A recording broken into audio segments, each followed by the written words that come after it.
Yeah, I got a gay ex-husband. Do you? No? It's good. It's good. People always say to me, how did you not know? We were having a lot of sex. How the hell did I know he was fantasizing about the waiter at Olive Garden? I think the thing is, though, I have no gaydar. Because, honestly, the handwriting was on the wall. Shortly after we were married, we both agreed to give each other one free pass. Should the, celebrity of our dreams want to have sex with us? He picked Cher.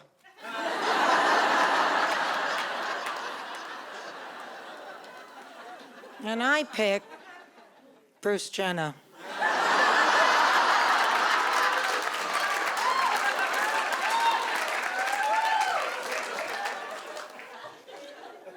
Peter had opinions about my hair, my makeup, my clothes. He especially liked me in very high heels, which later I found out is a phallic symbol. So now he's gay, and I got bunions.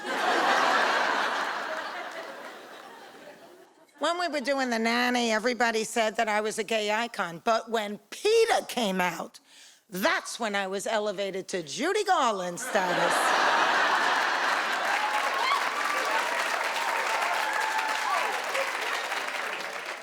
Needless to say, we split up, but are happily divorced. So there I was, single, ready to mingle, and as fate would have it, I get diagnosed with cancer. Can you believe it took me 2 years and 8 doctors to get a proper diagnosis with uterine cancer? I got in the stirrups more times than Django.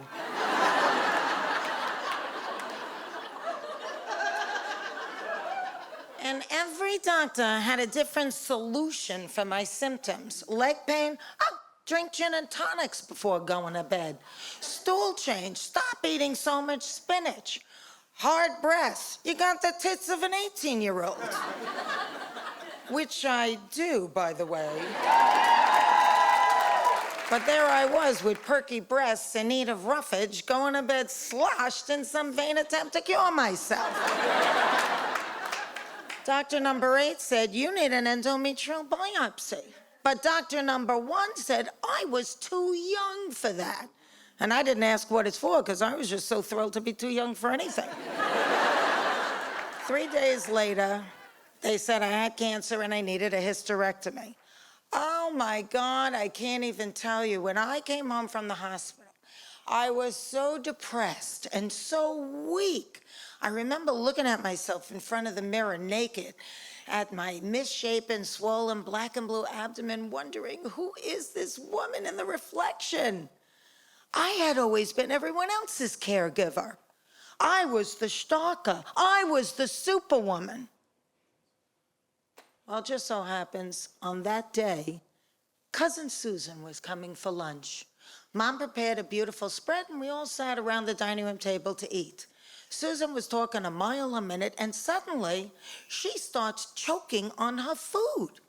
Well, I immediately jumped to my feet, got behind her, and started doing the Heimlich maneuver. My dad, who rarely comes up for air when there's food placed in front of him, suddenly said, she's choking. And my mom, in a voice not unlike my own, says, don't rip your stitches.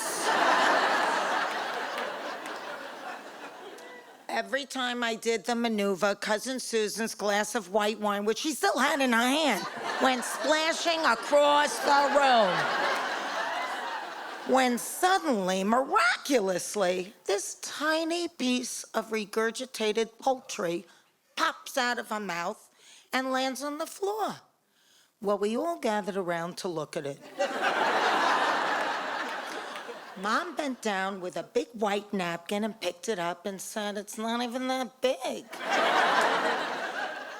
And Cousin Susan, still gasping for breath, said, Fran, you saved my life.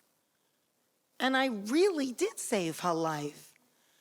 But in an unexpected way, on that day, Cousin Susan saved mine, because that was the moment I was beginning to feel like my old self again.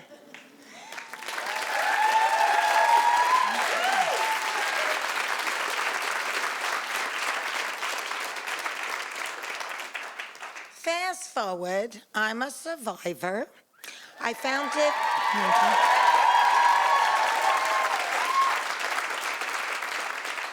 I founded cancerschmancer.org.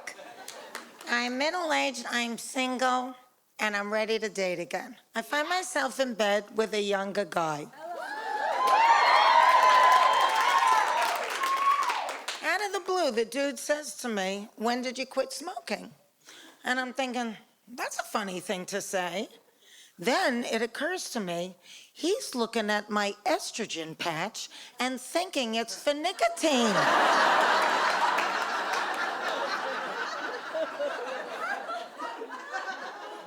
Now I'm wondering, what's more of a turnoff, smoking or menopause?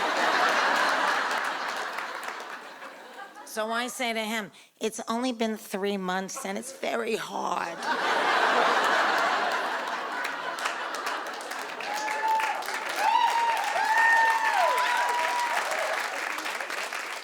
We had great sex, then he jumped on a skateboard and never saw him again.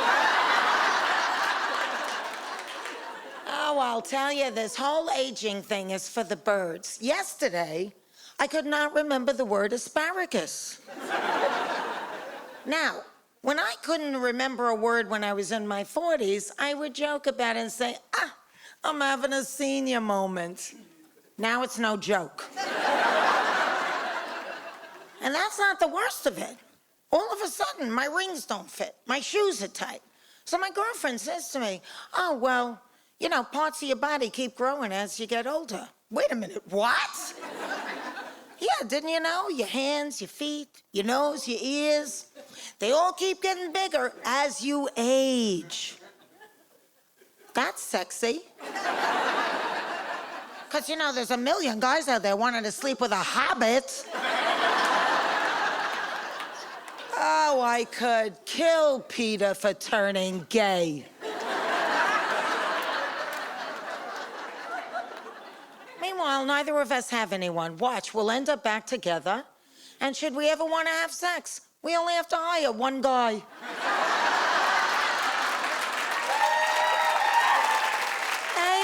Thank you so much. You've been a great audience.